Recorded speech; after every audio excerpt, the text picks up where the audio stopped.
Hello students, good morning. How are you all? Fine.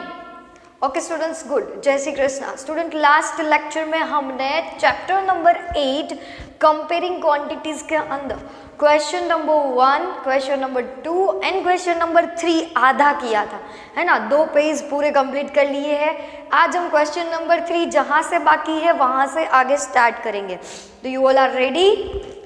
Okay, चलो आ जाओ यहाँ पे क्वेश्चन नंबर 3 पे. क्या था? Choose the correct option.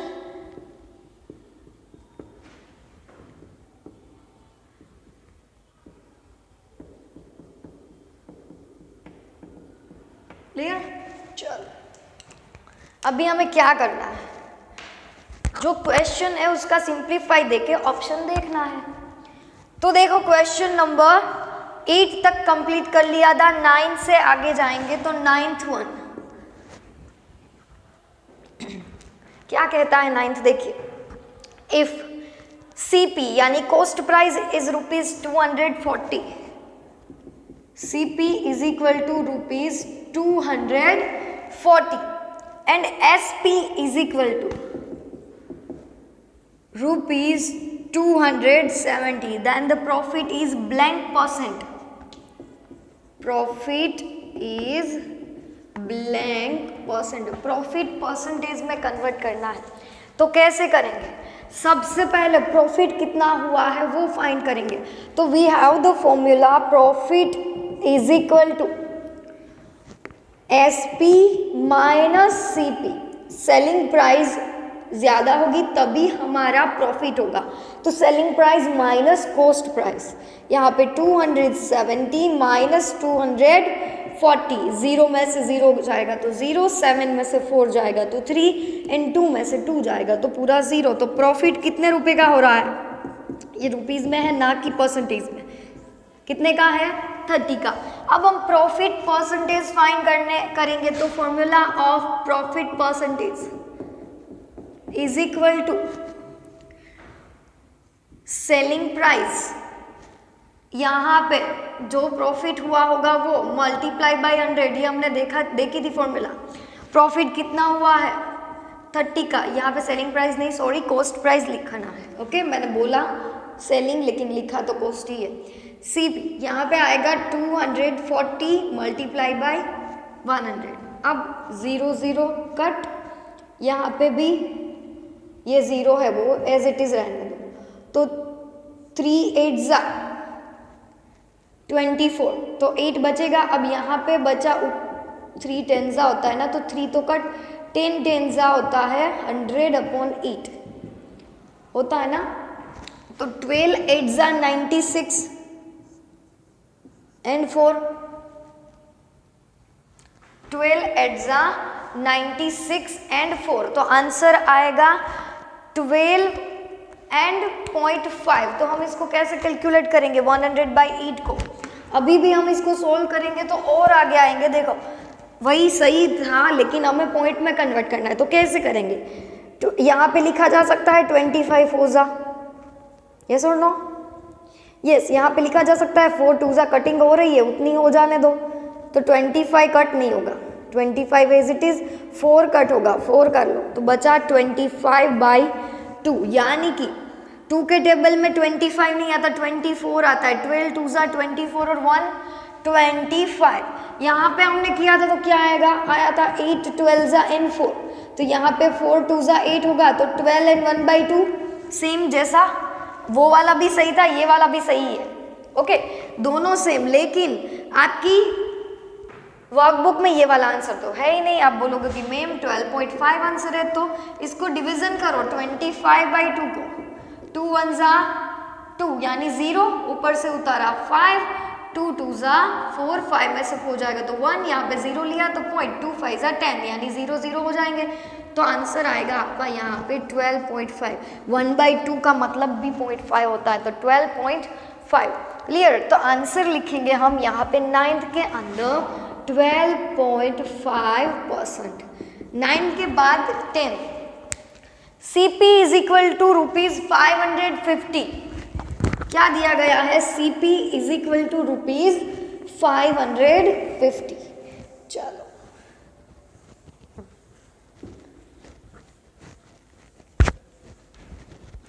CP is equal to rupees 550. Therefore, other one SP is equal to rupees 506. Then the loss is equal to blank percent. हमें percent में जैसे अभी प्रॉफिट कन्वर्ट किया वैसे ही. तो पहले तो कितना लॉस हो रहा है, लॉस कब होगा जब सेलिंग प्राइस कम होगी. तो लिखेंगे loss is equal to CP, यहाँ पे कॉस्ट प्राइस ज्यादा होगी माइनस सेलिंग प्राइस. CP क्या है हमारा 550, यहाँ पे ले लिया 550 माइनस SP पुट डाउन करना है विच इज 506. 550 माइनस 506 करेंगे तो 500 में से 500 चले जाएंगे तो बचेगा 50. 50 में से 6 जाएगा तो बचेगा 44 रुपीज. क्लियर. ये सिर्फ लॉस मिला, लेकिन उसका परसेंटेज कन्वर्ट करना है तो loss percentage is equal to selling price. यहाँ पे लॉस मल्टीप्लाई बाय 100. लॉस कितना हुआ 44 रुपीज का. CP सेलिंग प्राइस कितनी थी 550 की, मल्टीप्लाई बाय 100, 0 0 कट. अब यहाँ पे 11 4 जा 44 और 11 5 जा 55, 11 11 कट, 5 2 जा 10 तो 4 2 जा 8% की लॉस हुई है. कितने परसेंट की 8% की. चलो लिख लो अच्छे से सब. यहाँ पे ये 2 ही बाकी था ना हमारा क्वेश्चन नंबर 3 के अंदर, लेकिन ये थोड़े लेंदी सम्स हैं. सबसे पहले लॉस परसेंट में डायरेक्टली आप नहीं कर सकते हो, पहले रुपीज में कन्वर्ट करना पड़ेगा. फिर ये फॉर्मूला आनी चाहिए, उसके अंदर वो लॉस जितने रुपीस का गया है वो पुट डाउन करेंगे, फिर आपने जितनी सेलिंग प्राइस ली है उसको भी पुट डाउन करेंगे, और फिर हम उसके बाद यहाँ पे सिंप्लीफिकेशन देंगे. तो ये हो जाएगा हमारा क्लियर प्रॉफिट परसेंटेज और लॉस परसेंटेज. इसके बाद है question number 4. This is the true और फॉल्स. चलो मैं अभी इसको इरेज कर देती हूँ, आपको सिंप्लीफिकेशन स्क्रीनशॉट लेके लिख लेनी है. ओके चलो प्रॉफिट परसेंटेज लॉस परसेंटेज सीख लिया. अब क्वेश्चन नंबर 4 ट्रू और फॉल्स क्या आएगा देखते हैं. 5 जैम 6 यानी कि 5:6 यानी कि 5/6 एंड 6:5 यानी कि 6/5 are equal ratios. Both are equal not. यहाँ पे 5 अपर है, यहाँ पे 5 डिनोमिनेटर में है, तो यहाँ पे लिखेंगे नो यानी कि false. Second one ratio of 3 kilometre and 30 metre is 1:10. Okay 1 metre और 1 kilometre both are the unit यानी कि same units of the same quantity है ना. तो किलोमीटर का मीटर में कन्वर्सेशन करेंगे या तो मीटर का किलोमीटर में. तो कैसे करेंगे देखते हैं. 1 metre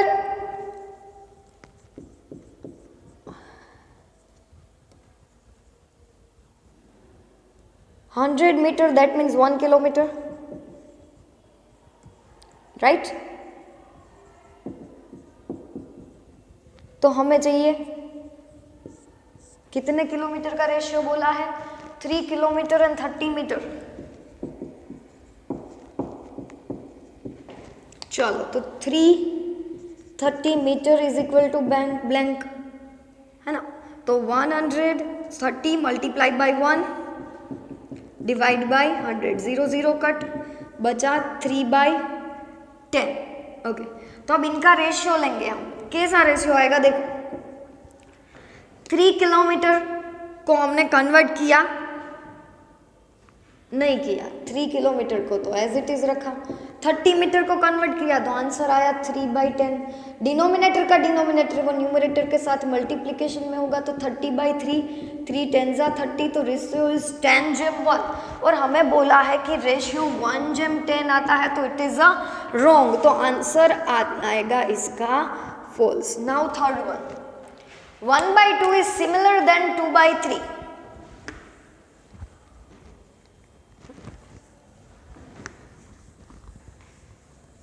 1/2 is smaller than 2/3। Sorry 1/2 जो है वो 2/3 से स्मॉलर है। कैसे पता चलेगा? तो जब भी दो आपको स्मॉलर है, इक्वल है, ऐसे फ्रैक्शन आए तो हम क्या करते थे, दोनों के डिनोमिनेटर को पहले सेम करेंगे। तो सेम करने के लिए 2 और 3 के टेबल में कॉमन क्या आता है वो देखना है। तो 3 और 2 दोनों के टेबल में आता है 6, तो यहाँ पे 6 लाने के लिए किससे मल्टीप्लाई करना पड़ेगा? 2 तो है 3 से, यहाँ पे 3 तो है तो 2 से, लेकिन हमारे घर की नहीं चलती ना, ये मैथ्स है। तो यहाँ पे 2 से मल्टीप्लाई किया तो यहाँ पे भी करना पड़ेगा, यहाँ से 3 से किया तो यहाँ पे भी 3 से। 3 1 3/6 एंड यहाँ पे 4/6। अब डिनोमिनेटर सेम है तो सिर्फ हमें न्यूमरेटर ही देखना है, कौन बड़ा है कौन छोटा है। तो यहाँ पे 4 बड़ा है तो it is smaller than this, yes और नो? तो yes 1/2 is smaller than 2/3। Clear? ये 1/2 का था, ये 2/3 का था, तो yes it is smaller than 2/3। Answer आएगा true. Now fourth one, ratio of son's age and mother's age can not be 5:2। चलो देखो, sons age and mother's age cannot be 5:2।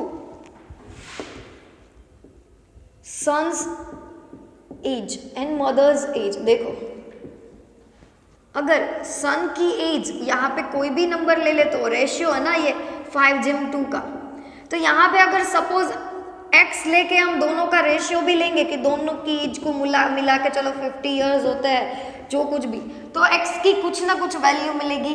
अगर हम यहाँ पे x की वैल्यू जो भी मिलेगी वो 5 के साथ मल्टीप्लाई करेंगे और यहाँ पे जो x की वैल्यू मिलेगी वो 2 के साथ मल्टीप्लाई करेंगे, तो 5 के साथ वाला आंसर है वो बिग आएगा, इससे ये स्मॉल आएगा।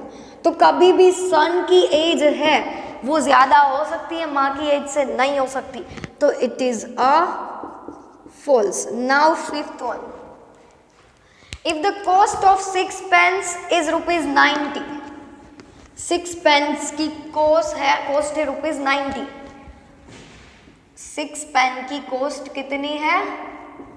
90 रुपीज। और बोला है if then the cost of 10 pen is ₹120, तो 10 पेन की कितनी होगी वो इन्होंने दिया है 120। हम चेक करेंगे, अगर 120 आ जाता है तो इट इज़ अ ट्रू। तो चलो क्रॉस मल्टीप्लिकेशन होगा तो 10 × 90 डिवाइड बाई 6, यहाँ पे देखो 3 2 6 होगा, है ना, यहाँ पे 9 है तो 3 3 9 यानी 13 3 90 हो जाएगा, ओके। और यहाँ पे 2 5 10, अब 3 5 15, तो 150 आंसर आ रहा है ना कि 120, तो इट इज़ ए रॉन्ग। यहाँ पे आंसर आएगा ऑल्सो फॉल्स। क्लियर? समझ में तो आ रहा है ना? Okay. Percentage is derived from the Latin word, कौन सा लैटिन वर्ड है पढ़ो? Derived from the Latin word percentum. It is right और नॉट? तो ये हमने थियोरी में देखा था क्लास के अंदर कि yes percentage is derived from the Latin word percentum. तो आंसर लिखो इसके अंदर 6 के अंदर ट्रू। क्या लिखना है यहाँ पे? True. Therefore, 7th one, a fractional number can be write as a decimal number। Fractional number कोई भी है, हम उसको डेसिमल में राइट कर सकते हैं कि नहीं कर सकते? ऑब्वियसली कर सकते हैं। अगर हम 2 को 5 से कटिंग करेंगे तो पॉइंट में ही आंसर आएगा ना, क्योंकि 2 इज नॉट डिविजिबल बाय 5, तो पॉइंट में आंसर आएगा, that means it is a decimal. जैसे कि हमने यहाँ पे 2/5 लिखा तो it is a fractional number. अब मुझे इसको फ्रैक्शन में करना है कन्वर्ट, तो 5 × 2 कर दो तो ये 10 हो जाएगा, ये भी 10, 2 2 4 एंड 5 2 10, आंसर आएगा इसका 0.4। अगर ना समझ में आए तो इस तरह से ले लो, 2 को 5 से कट करेंगे, 5 बड़ा है तो पहले ही डिवीजन नहीं होगा इसलिए 0, और यहाँ पे 0 लगा दिया तो पॉइंट। अब 5 4 जा 20, 20 में से 20 जाएगा तो 0। इस तरह से भी आ सकता है और इस तरह से भी आ सकता है। ये ज़्यादा आसान रहेगा अगर डिनोमिनेटर को आप 10, 100, 1000 में कन्वर्ट कर सकते हो तो आसान रहेगा। जिससे आपने यहाँ पे मल्टीप्लाई किया उससे न्यूमरेटर में भी करना होगा। तो आंसर आएगा इसका true. 8th one, 0.09 is equal to 90%। Okay, तो 0.09 decimal to fraction percent convert करना है तो मल्टीप्लाई बाय 100। अब 0.09 है उसको मैं पॉइंट निकाल लेती हूँ तो कितने डिजिट के बाद हमारा पॉइंट था 2, तो डिनोमिनेटर में 100 मल्टीप्लाई बाय 100, 100 चले गए, 9 बचा। It is 9% not an 90%। Clear? तो आंसर आएगा इसका फॉल्स। इसके बाद 9th वन, 5/4 is equal to 125%। Fraction to percentage जाना है। 5/4 इज इक्वल टू 125%। चलो चेक करते हैं, इसको परसेंट में कन्वर्ट करेंगे तो यहाँ पे मल्टीप्लाई बाय 100 करना पड़ेगा। 25 4 जा 100, 25 5 जा 125। तो इट इज राइट और not? Yes, answer is right. तो यहाँ पे आएगा true. Last 10th one, ratio of ₹2 and 50 पैसे। ₹2 and 50 पैसे। चलो 100 पैसे that means 1 rupees, therefore 50। Okay, rupees को पैसे में कन्वर्ट करेंगे वो ज्यादा आसान रहेगा इससे। चलो, तो if 1 rupees is equal to 100 paise, therefore 2 rupees is equal to blank, तो therefore 2 into 100 divide by 1 is equal to 200। 200 denominator में 1 होने से कोई चेंज नहीं होगा, ये पैसे में कन्वर्ट होगा। अब रेशियो लेंगे, 200 रुपीज़ का पैसे में कन्वर्ट, 200 डिवाइड बाई 50, 0 0 कट, तो बचा क्या 20/5, 5 4 जा 20 दैट इज 4 डिवाइड बाई 1 यानी 4 जम 1। Yes, it is a true. Question में बोला है कि 4 जम 1, तो आंसर आएगा इसका राइट, ट्रू। समझ में आ रहा है ना? इसलिए अगर 2 रुपीज़ है और 50 पैसे है तो किसी भी दोनों को सेम यूनिट में कन्वर्ट करो, या तो पैसे को रुपीज़ में या तो रुपीज़ को पैसे में।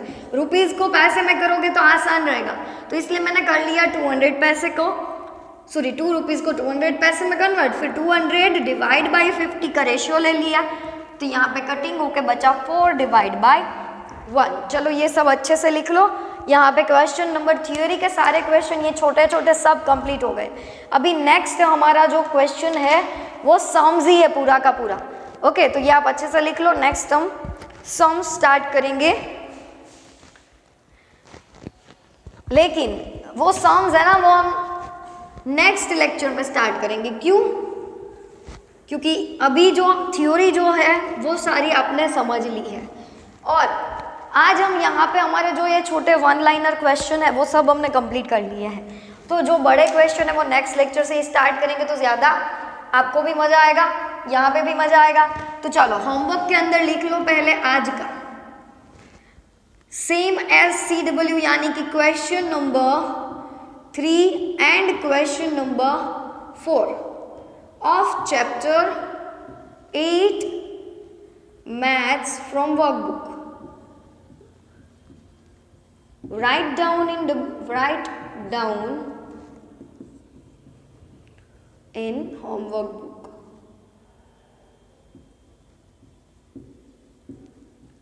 One time. Okay?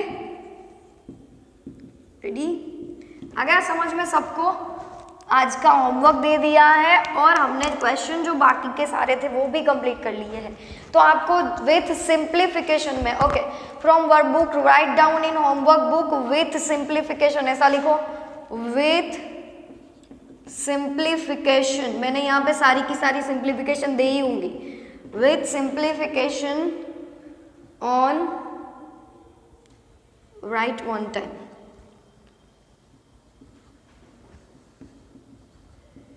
क्लियर? तो ये था हमारा आज का लेक्चर स्टूडेंट्स। नेक्स्ट लेक्चर से हम क्वेश्चन नंबर 5 जो बड़े बड़े सम्स आ रहे हैं उससे आगे जाएंगे।